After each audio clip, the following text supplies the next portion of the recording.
Saludos amigos de Puerto Palabra, de nuevo con ustedes, acompañándome Carlos Bravo, hablando Bravo, que por cierto creo que va a hablar bastante bravo por el tema que tiene. Buenas Carlos, ¿cómo estás? Y cuéntame de ti y cuéntame del tema que traes. Saludos, querido amigo, y bueno, aquí una vez más hablando bravo. Muchas gracias. ¿Y qué tema nos traes hoy? Según tengo entendido, por ahí he visto en tus redes sociales que has tratado un tema bastante candente y creo que hoy se va a hablar más que bravo. ¿Cuál es Bueno, el tema? el tema se llama el pollo de oro. Y esto no tiene nada que ver con la cocción de este alimento, sino con un pollo, con el pollo que venden en Cuba en determinados establecimientos comerciales que lo venden a precios sumamente elevados. Imagínate tú, y que hoy tenemos una foto de ello, que en las tiendas Palco, esas son esas tiendas que pertenecen a la corporación CIMEC y que son que está cercana al Palacio de Convenciones. Allí, por ejemplo, hemos visto una fotografía de un pollo congelado que ya de por sí el peso Sí, es varía, mayor. es mayor que el kilo del peso del pollo, perdón, equivalía a 8,80 dólares el kilo. La foto en que Wow. yo te digo costaba más de 23 dólares un pollo congelado.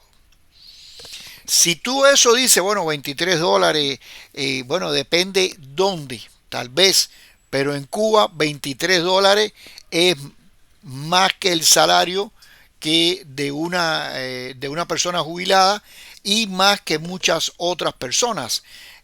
Por ejemplo, ese pollo, si cambiaran al precio oficial del cambio del dólar al peso cubano, costaría 3.038 pesos. Una pensión más o menos de los jubilados puede estar en el orden de los 2.000 a 3.000 pesos cubanos. Lo que quiere decir que la persona tendría que para comprar ese pollo congelado gastar casi el 99% de su salario mensual. O sea que son cifras realmente muy duras como tal. No, cifra exorbitante, ¿no? Y el pollo, bueno, debe ser de oro, como tú dices, ¿no? ¿Es un pollo completo con cabeza y todo No, o parece está que no tiene seccionado? menudo, parece que es solamente el pollo sin menudos, o sea, sin cabeza, sin menudo. Y ya es el pollo, pero sin esos menudos, todo lo que parece indicar acá. Pero fíjate que el Instituto Latinoamericano del Pollo estima que el kilo del pollo fresco entero con menudo se vendió en noviembre del pasado año en los mercados de Nueva York a 3,31 dólares. Y en Brasil a 1,54 dólares, casi la mitad. En Brasil se consume mucho el pollo y sobre todo el pollo congelado. Entonces tú dices, bueno, pero ¿por qué esos precios astronómicos en Cuba? Porque en Cuba no se produce ya pollo o escasamente se produce. Yo cuento aquí una anécdota y es que en los años 60 Cuba asesoraba a Vietnam en la producción de pollo. Y digo esto porque un primo de mi mamá falleció allí en uno de los tantos bombardeos salvajes que hacía Estados Unidos. Él estaba en el lugar equivocado, como se suele decir, y bombardearon la granja que él asesoraba y ahí falleció. Yo no sé, supongo que esa noticia no se dio a conocer en Cuba, pero sí la conocimos y siempre recordé que mi mamá hablaba de ese primo. Pero lo más interesante es que después en los años 90 eran los vietnamitas los asesores del gobierno cubano. Entonces habían aprendido tanto que ya empezaron a asesorar a los propios cubanos. Pero la concreta es que no se produce pollo o se produce escasamente este tipo de alimento. Pero a esto se une otros factores. Tú habrás visto en estos días cómo en Cuba, por ejemplo, el robo de ganado se ha duplicado del año pasado al antepasado. El año pasado se robaron más de 44.000 cabezas de ganado, según cifras oficiales. Y en el año 2020 esa cifra ascendía a alrededor de 20.000 cabezas de ganado que eran hurtadas, sacrificadas y por supuesto vendidas en el mercado negro.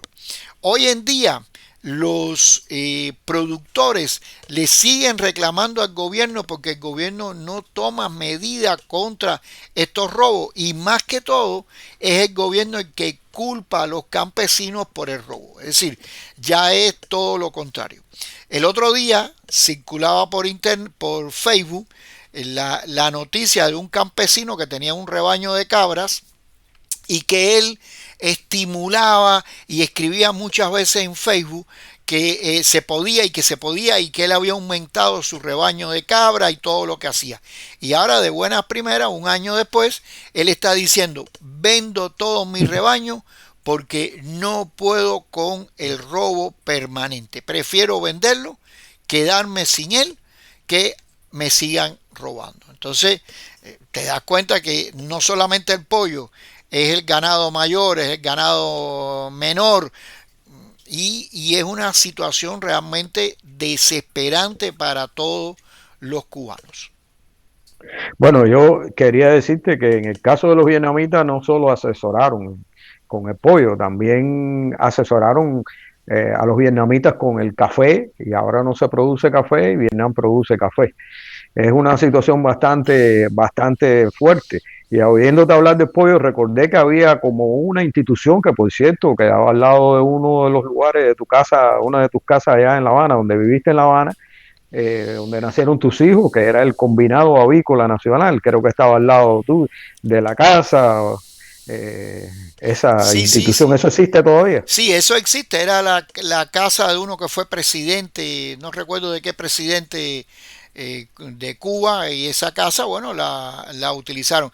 Es una parte del Combinado Avícola Nacional, no es la sede central, pero sí es una parte. Y yo recuerdo, y esta anécdota de los asesores, la tengo también de ellos, porque como eran casa con casa, siempre lo escuchábamos hablar y había uno ahí que era muy amigo nuestro, que además vivía ahí porque no tenía donde vivir, vivía dentro del combinado, dentro de la casa esa, él vivía, y siempre nos decía, antes nosotros asesorábamos a los vietnamitas, ahora los vietnamitas son los que nos asesoran. Y ahí ellos tenían un grupo de vietnamitas que tú los escuchabas hablar, ¿no? Incluso hasta había uno que estaba casado, un mulato que estaba casado con una vietnamita. O sea, fíjate, y los años que vivía ahí siempre los escuchaba y veía todo. Y cuando aquello se producía pollo y se producía huevo en una gran cantidad. Hoy en día un huevo cuesta, uno solo cuesta 100 pesos. Un huevo, 100 pesos. Un huevo casi como un dólar prácticamente. No, sí, O casi un sea, dólar. casi un dólar. Entonces, tú dices, bueno, 100 pesos, un dólar, no, puede ser irrisorio, pero realmente para una persona que gane 20 dólares, bueno, no es irrisorio, es 20 huevos, se acaba el salario. Comprar ese pollo se le acaba el salario. Entonces, ¿cómo la gente subsiste? Esa es una gran incógnita que es bastante difícil de señalar. Yo tengo aquí unos datos que quiero conversar contigo, ¿no? Según datos oficiales de la Oficina Nacional de Estadística de Cuba, aquí no estamos inventando nada, publicados en un artículo recientemente y que salió publicado en este semanario que se llama On Cuba, en este sitio web que se llama On Cuba, establece que para el año 2030, ¿cuántos años faltan para el 2030? 7 años. 7 años. Menos, decían, menos. Casi. Un tercio de la población cubana va a tener más de 60 años. Es decir, de cada 10 cubanos, 3 van a tener más de 60 años. El 27% de la población hoy en día de la población de más de 60 años, la población de 60 años supera en un 27% más a los niños que adolescentes. Es decir, hay más personas de la tercera edad que niños y adolescentes. Y además se espera que para ese 2030 el 50% de estas personas de más edad superen en un 50% a los jóvenes entre 19 y 34 años de edad. O sea que aún, fíjate, con todos estos datos vamos a tener un tercio de esa población que va a ser ya de mayor de 60 años. Se O sea que espera, sí, la población económicamente activa no solamente la podemos mirar por encima de la edad de jubilación, sino por debajo de la edad de trabajo, que prácticamente lo que va a haber para trabajar va a ser una ínfima cantidad de personas. es decir, fíjate que se espera que en el año 2030, es decir, dentro de 6 años y medio, la población cubana de los adultos mayores de 60 años adelante sea de 3,2 millones de habitantes. Y Wow. probablemente sea más porque datos estadísticos recabados por otras organizaciones, porque en Cuba este dato que voy a explicar nunca se dice, en los dos últimos años, es decir, en el 2021 y en el 2022, salió de Cuba el 4% de la población cubana. El 4% de esa población emigró de Cuba. Son personas que sí, que vuelven a entrar, que vuelven a salir, que esto, que lo otro, pero ya no radican en Cuba. No radican en Cuba, pero siguen estando en las estadísticas gubernamentales, porque el gobierno cubano no quiere reconocer esa migración tan grande. Pero espérate, de esos 3,2 millones de personas de más de 60 años en el año 2030, es decir, entre 6 años y medio, 1 millón va a tener 75 años o más. Es decir, 1 millón de esas personas va a tener 75 años o más. Y del 1.600.000 jubilados que hay en este año en Cuba, más de la mitad cobra el mínimo de la pensión, alrededor de entre 2.000 y 3.000 pesos. Por ende, volviendo al pollo de oro, justamente su pensión solo la alcanzaría para comprar un pollo. Es increíble que ocurran estas cosas, ¿no? Y yo te puedo decir, hay una tendencia de la población, se pensaba que la población iba a tender a aumentar y cada vez lo que la población mundial disminuye. Ya vemos que la India supera a China, o que China creció tanto que ya no tienen ni normas para que tenían ellos, que nada más podían tener un hijo, bueno, todas esas cosas. Pero bueno, en el caso de Cuba no solamente es el caso, siempre ha tenido que la población, debido a los altos niveles de instrucción, la población cubana, la gente tenía un hijo o dos hijos, no más, ¿no? Como en los países desarrollados, pero los países desarrollados la población baja, pero vamos a decir, la población mecánica, que es la gente de ahí, pero ellos le estimulan o con la migración es que equiparan y ahí está donde equiparan los países desarrollados. Pero en el caso de Cuba es al revés. En el caso de Cuba la gente tiene pocos hijos, cada vez tiene menos hijos y más mascotas, como dijo alguien el otro día. Y la gente y sobre todo la población económicamente activa es la que más está migrando, la gente joven, los profesionales, muchos profesionales están fuera o estamos fuera realmente y estamos aportando en otros lugares, no el lugar donde nos formamos. Y eso, lógicamente, eso tiene muchas interrogantes y muchos problemas a resolver que no se resuelven con la tosudez, ni culpando al embargo, ni culpando a nada. Hay que resolver los problemas de eso porque si no nos quedamos sin país. Sí, no, realmente ese es un tema cada vez más preocupante, ¿no? La población económicamente activa está saliendo del país, ya cada vez disminuye más, aumenta la cantidad de ancianos, aumenta la cantidad de personas mayores de 60 años y además el valor adquisitivo del peso cubano no vale nada. Antes uno dice antes y parece que hace 50 años atrás, pero no. Yo recuerdo que todavía tú ibas al aeropuerto y le pagabas a una máquina de alquiler 100 pesos o ponle 200 cuando más. Hoy en día ese traslado al aeropuerto está costando, por ejemplo, entre 6.000 y 7.000 pesos cubanos. O sea, fíjate, si una persona, la pensión es de 2.000 pesos, el traslado al aeropuerto cuesta 6.000 pesos. Y si tiene que esperar a la persona ahí a recibir a otro, son 8.000 pesos que tienes que hacerlo. Entonces, cuando vienes a ver, tú dices, pero el valor del peso no es nada. Instalarte un pedacito de tubo y te vale 2.000 pesos. Arreglar esto te vale 1.000, 2.000, 3.000 pesos. Es decir, la gente ya no tiene un sentido. Una pizza que antes costaba 20 centavos, creo que eran los años No, llegó a valer 1.20, creo que fue 1.20. lo más, Esa 1.20. pizza que valía 1.20, hoy vale como 1.000 pesos y de peor calidad. Entonces tú dices, bueno, está bien, subieron los salarios, pero ¿cuánto? Lo que hay es una superinflación que evidentemente recae sobre las personas de mayor edad. Hay una anécdota y quizás tú te recordarás de ello.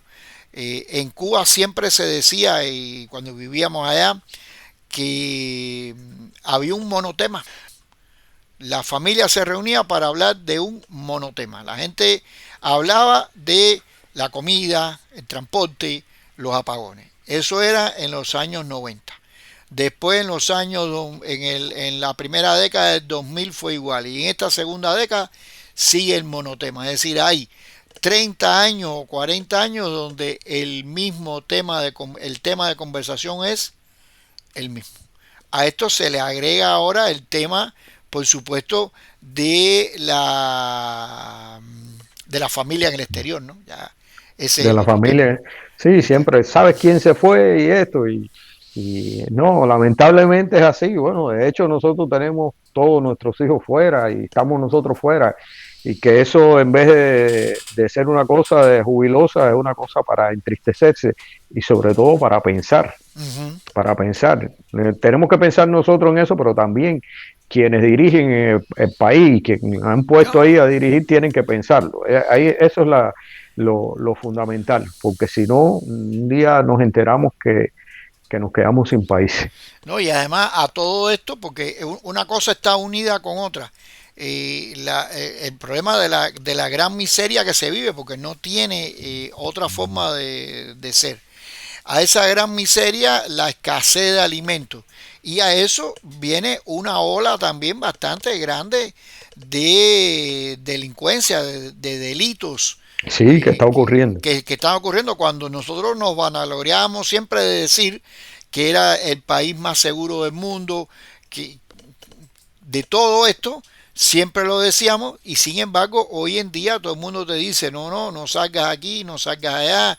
Ahora están los asaltos express donde de madrugada le tocan a la puerta a la gente a alguien y hay algunas personas que bueno, confiados, abren la puerta y ahí mismo se le meten dentro de la casa, le vacían todo lo que pueden robar, se lo llevan en un carro y si no lo golpean salieron bien. Entonces, bueno, esas situaciones que solamente la veíamos en novelas, en películas, hoy en día es una realidad bastante grande que sucede. ¿Y qué es lo que pasa? Es que como no se divulga, hay mucha gente que todavía sigue pensando que la calle es segura, que todo es seguro, y entonces todo es voz populi. No, bueno, fulano no dijo nada, pero eso es mentira, eso no es verdad, y lo vemos. Hemos visto hace poco una comentarista deportiva que le robaron el celular y después que se cansó de llamar a la policía, vinieron a no sé qué hora y ya ella estaba en su casa, entonces como que no hay esa seguridad se perdió la seguridad alimentaria si alguna vez existió y bueno, como hemos visto, es un país en fuga. es un país en fuga y como el otro día le escuché decir a un cineasta cubano que lo premiaron por el documental el caso Padilla en los premios Platino, dijo que el mundo no debía seguir viendo a Cuba como un parque temático, porque verdaderamente mucha gente nos mira como un parque temático, vamos a ver carro viejo, vamos a ver gente pasando hambre y no nos ven como como lo que somos. El mundo también tiene responsabilidad, pero bueno, la mayor responsabilidad realmente es de nosotros. Así que, Carlos, bueno, yo siempre tengo el optimismo de que algún día la familia podrá reunirse y comer pollo de pollo, no pollo de oro. El oro a lo mejor para el que le guste ponerse una cadena de oro o llevarlo en una tortilla no hay problema. Pero poder comer pollo y comer papa y tomar café de café y que sea así. Ese es el optimismo que siempre he tenido y que siempre sueño con una solución que no sea violenta ni mucho menos. Así que quería agradecerte por, no sé si tienes algo más, ¿no? Porque No, no, yo que hay que ser optimista. Lo que pasa es que el optimismo se pierde después de 60 años de uno pensar en ser optimista, ¿no? O sea, un poco llega un momento determinado en que se pierde por completo el optimismo. Yo la otra noche chateaba con una gran amiga que vive en Miami y me decía, no, yo realmente, bueno, toda su familia, todos están fuera del país, pero yo me siento como que me falta algo cada vez que veo esas noticias, me molesta, cada vez que veo esos grandes contrastes, realmente es para molestarte, para no vivir tranquilo, porque bueno, saliste de tu país, pero todavía sigue siendo y entonces tienes amigos allá. Yo creo que el optimismo en el cubano se está perdiendo cada vez más y eso lo demuestra precisamente que, como te decía, el 4% de la población ha emigrado en los 2 últimos años y ha sido una migración silenciosa, sí, no ha sido como la de Mariel, la del con la de Mariano. Guantánamo, esta se ha ido poco a poco y se ha ido y a veces uno me cuentan las amistades que están allá, los familiares, que a veces uno va al barrio y se encuentra que ya no hay nadie de la gente de una generación. Y si fuera de la generación de nosotros no hay No, problema, no. pero de las generaciones de nuestros hijos Mm. son las que más desaparecen del barrio. Entonces, Carlos, bueno, muchas gracias por tu intervención hablando bravo. Eh, terminamos un poco en baja, ¿no? No, Por la no. tristeza de siempre, pero bueno, Gracias por tu siempre intervención en este espacio Hablando Bravo, donde realmente siempre hablas bravo. Y a ustedes, amigos de Puerto Palabra, como siempre, les deseo muchos éxitos y un gran abrazo.